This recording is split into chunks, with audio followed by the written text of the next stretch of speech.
Hello everyone, welcome to my channel. तो हम लोग इलेक्ट्रिसिटी पूरा पढ़ चुके हैं। आज हम लोग पढ़ेंगे magnetic effect of electric current. ठीक है, तो हम लोग पिछले चैप्टर में लास्ट टॉपिक पढ़े थे heating effect of electric current. तो इलेक्ट्रिक करंट का एक और इफेक्ट होता है, वो होता है magnetic effect of electric current. तो इसमें सबसे पहले पढ़ेंगे हम लोग इंट्रोडक्शन। तो इंट्रोडक्शन में देखो कुछ नहीं था, एक साइंटिस्ट का नाम था हांस क्रिश्चियन ओरेस्टेड। तो इस नाम से कोई मतलब नहीं होना चाहिए आपको। तो ये इन्होंने क्या बोला उस पर गौर करो। इन्होंने ऑब्जर्व किया अपने एक्सपेरिमेंट में कि जब हम लोग वोल्टेज सोर्स से करंट पास करते हैं एक रेसिस्टेंस के थ्रू, और वो कंडक्टर से पास करेंगे करंट, एक कंडक्टर से करंट पास होगा तो उसके बगल में इन्होंने नीडल रख के देखा। तो नीडल में क्या हो रहा था, मैग्नेटिक डिफ्लेक्शन। नीडल डिफ्लेक्ट कर रहा था अपने पोजीशन से। कौन से डायरेक्शन में डिफ्लेक्ट कर रहा था, आपके नॉर्थ में डिफ्लेक्ट कर रहा था और साउथ में डिफ्लेक्ट कर रहा था। ठीक है, तो यही यहाँ पे मैंने जो यहाँ पे लिखा हुआ है इतना बात, यही बात है। इसको आप लोग मैं समराइज करके आपको समझा रहा हूँ। आप स्क्रीनशॉट लेना चाहते हो तो एक बार ले लो, उसके बाद मैं इसको समझाता हूँ। वीडियो पॉज करके स्क्रीनशॉट ले लो, उसके बाद मैं इसको समझा रहा हूँ। तो मैंने अब तक क्या बोला कि ये नीडल इसका डिफ्लेक्ट करेगा कौन से डायरेक्शन में, एक नॉर्थ डायरेक्शन में, एक साउथ डायरेक्शन में। ठीक है, तो यही इंट्रोडक्शन में यही बात मैंने यहाँ पे लिखा है। उसके बाद अब देखो इंपॉर्टेंट क्वेश्चन आता है एक, कि हम लोग नॉर्थ और साउथ ही पोल क्यों कंसीडर कर रहे हैं, ईस्ट और वेस्ट भी तो कंसीडर कर सकते हैं। नॉर्थ डायरेक्शन में डिफ्लेक्ट किया तो जिस नॉर्थ इंड आपका नॉर्थ डायरेक्शन में है तो उसको नॉर्थ पोल बोल दिए, मैग्नेट का नॉर्थ डायरेक्शन में है तो नॉर्थ पोल, और अदर इंड क्या हो गया उसका अपोजिट साउथ पोल। ठीक है, वही बात यहाँ लिखा। तो अब देखो ये क्वेश्चन अराइज होता है कि हम लोग ईस्ट और वेस्ट पोल क्यों नहीं बोलते हैं मैग्नेट में, नॉर्थ और साउथ ही क्यों बोलते हैं। तो आपको ये बात पता होनी चाहिए कि अर्थ सबसे बड़ा नेचुरल मैग्नेट है। लार्जेस्ट नेचुरल मैग्नेट क्या है, अर्थ है।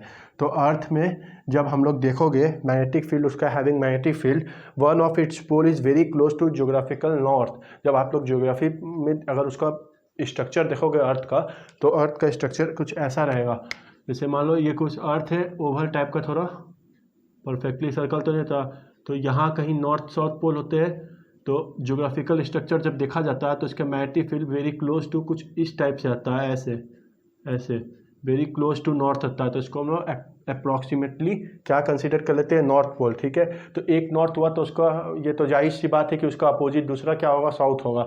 तो इसीलिए हम लोग नॉर्थ और साउथ मैग्नेट में कभी भी पोल बोलेंगे तो नॉर्थ और साउथ बोलेंगे, कभी नहीं ईस्ट और वेस्ट का जिक्र करते हैं इसमें। तो यही बात यहाँ लिखी हुई है इतने में। अब इसके एक बाद हम लोग इंट्रोडक्शन के बाद क्या देखना हम लोग को, कि मैग्नेटिक फील्ड लाइंस और मैग्नेटिक फील्ड और magnetic field lines.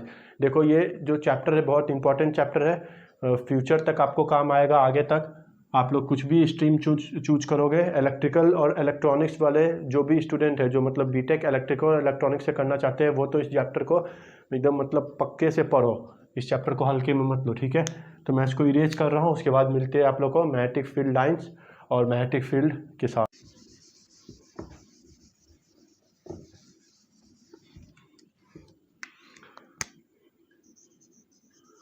Magnetic field and magnetic field lines. ठीक है, तो मैग्नेटिक फील्ड और मैग्नेटिक फील्ड लाइंस देखो जल्दी से समझो। मैग्नेटिक फील्ड आपको दिखेगा नहीं, नेकेड आइट से आपको दिखेगा नहीं मैग्नेटिक फील्ड क्या होता है, उसका सिग्निफिकेंस दिखता, मतलब मैग्नेटिक फील्ड आपका ऑब्जर्व होता। ठीक है, ऑब्जर्व किया जाता है मैग्नेटिक फील्ड। कैसे ऑब्जर्व किया जाता है देखो, तो इसका कुछ ना कुछ इफेक्ट होता है। ठीक है, जैसे इसका कुछ ना कुछ इसके आसपास इफेक्ट, एक मैग्नेट रखा है तो उसके सराउंडिंग में उसका कुछ ना कुछ इफेक्ट होगा। उस इफेक्ट को हम लोग डिटेक्ट कैसे कर सकते हैं, नेकेड आई से तो आपको दिखेगी नहीं। तो उसके लिए हम लोग एक चीज़ परफॉर्म करते हैं।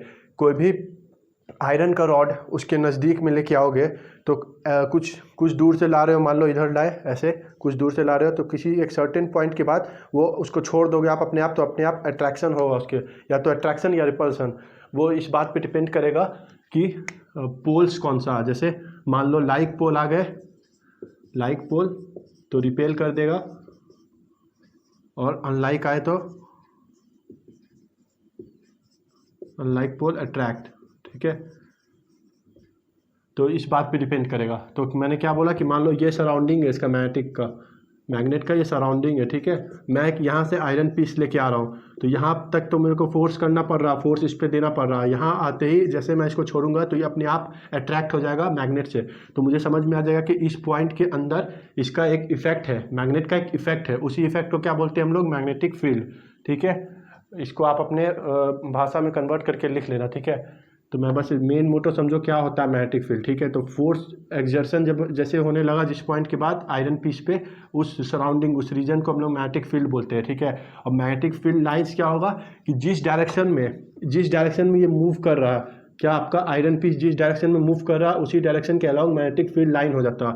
मान लो आप ऐसे घुसाया, कोई ऐसे जरूरी थोड़ी कि एकदम सीधा सीधा घुसाए, कोई ऐसे भी घुसा सकता है। तो ऐसे घुसाएगा अगर मैग्नेटिक फील्ड लाइन आपका इस डायरेक्शन में, तो ऑटोमेटिकली आपका आयरन पीस ऐसे आप घुसाओगे ऐसे, लेकिन यहाँ जैसे छोड़ोगे ये ऑटोमेटिकली ऐसे आके ऐसे हो जाएगा। फील्ड के लाइन अपना सब अलाइन हो जाएगा, एक फील्ड की लाइन। कोई ऐसे यहाँ से इंटर करा रहा तो ऐसे आने के बाद ऐसे हो जाएगा फील्ड लाइन, समझ रहे हो। तो जिस लाइन में अलाइन हो जाए आयरन पीस, उस लाइन में क्या होता है? मैग्नेटिक फील्ड लाइंस, ठीक है। तो ये तो हो गया मैग्नेटिक फील्ड लाइंस और मैग्नेटिक फील्ड के बारे में। तो हम लोग यहाँ से देख पा रहे हैं कि मैग्नेटिक फील्ड क्या है, एक वेक्टर क्वांटिटी है। क्यों है? क्योंकि इसका देखो एक मैग्नीट्यूड तो होगा एज वेल एज डायरेक्शन भी है, एक सर्टेन डायरेक्शन में तो है ना। डायरेक्शन दिया हूँ मैं यहाँ एरो से। अभी इसका डायरेक्शन होता कैसे है उसको समझने के लिए यहाँ थोड़ा सा समझो। देखो मान लो ये नॉर्थ पोल है, ये साउथ पोल है, ठीक है। तो हम लोग को ये ऑब्जर्व किया गया, मतलब ये प्री डिफाइंड है।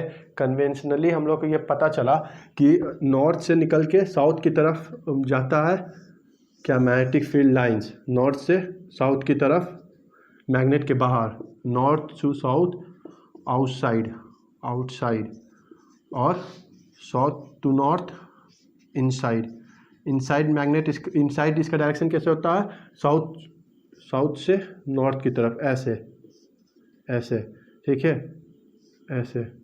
और आउटसाइड आपका ऐसे,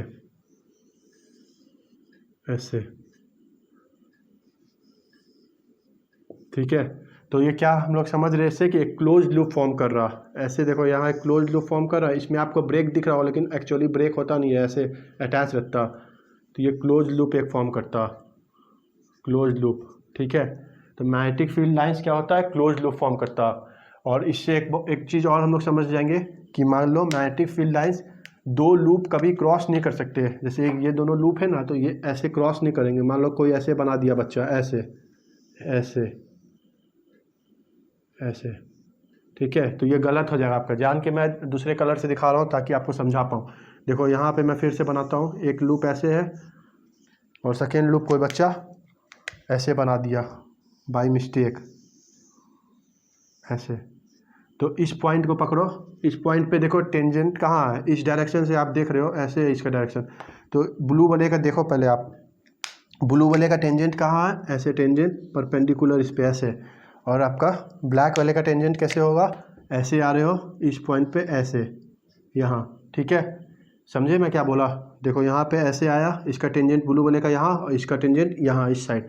तो एक पॉइंट पे दो टेंजेंट, मतलब इसका क्या हुआ सिग्निफिकेंस कि दो डायरेक्शन शो हो रहा, एक पॉइंट पे दो डायरेक्शन। तो एक पॉइंट पे ऐसा पॉसिबल ही नहीं है कि एक पॉइंट पे दो डायरेक्शन आप निकाल लो, एक पॉइंट का एक ही डायरेक्शन होता, इसीलिए नॉट पॉसिबल।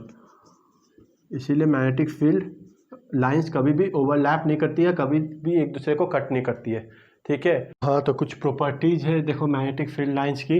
पहला प्रॉपर्टी आपका it is an imaginary line, ठीक है, ये एक इमेजिनरी लाइन होता है। और सेकेंड प्रॉपर्टी आपका है they are always in close loop. मैंने बता चुका क्यों। Direction of the magnetic field line is tangential at every point, ये भी मैं डिस्कस कर चुका हूँ। They never crosses each other, ये भी डिस्कस कर चुका हूँ क्यों। The strength of magnetic field is directly proportional to the closeness of lines. इसका मतलब क्या हो रहा है कि जितने लाइन पास होंगे, जितने लाइन आपके पास होंगे उतने ज़्यादा मैग्नेटिक फील्ड होगी, ठीक है। मान लो ऐसे कोई मैग्नेट है, जितने उसके लाइन पास होंगे, ऐसे जितने लाइन पास होंगे उतने क्या होगा आपका इसका मैग्नेटिक फील्ड क्या स्ट्रेंथ उतना ज़्यादा होगा, ठीक है। Always exist from north end enter from south, ये भी बता चुका हूँ। Inside the magnet opposite, south से नॉर्थ, ठीक है। Outside north to south and inside south to north. The देखो अब ये पॉइंट इंपॉर्टेंट है लास्ट वाला, magnetic field lines are not exist for monopoles. इसका मतलब क्या है कि मोनोपोल्स के लिए एग्जिस्ट नहीं करती है। मोनोपोल्स क्या हम लोग समझ रहे हैं कि मान लो एक कोई पोल है, ऐसे आप एक मैग्नेट यहाँ पे है नॉर्थ साउथ, किसी ने सोचा कि इस मैग्नेट को क्यों ना बीच से काट देते हैं और दो पोल अलग अलग करके सिर्फ यहाँ नॉर्थ पोल बना देते हैं ऐसे, ठीक है।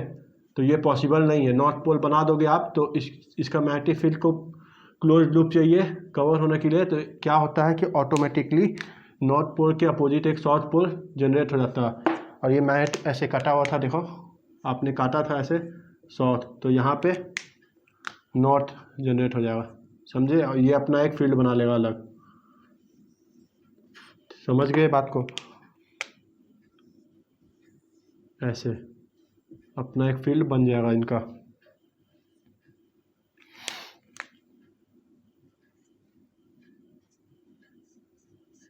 ठीक है। मान लो फिर से कोई इसको काट दिया तो फिर से सेम प्रोसीजर रिपीट होते चलेगा, फिर से काटोगे तो फिर नॉर्थ साउथ, फिर काटोगे नॉर्थ साउथ, ऐसे बनते रहेगा। तो मोनोपोल कभी एग्जिस्ट नहीं होता, ठीक है। तो यही था प्रॉपर्टी के बारे में।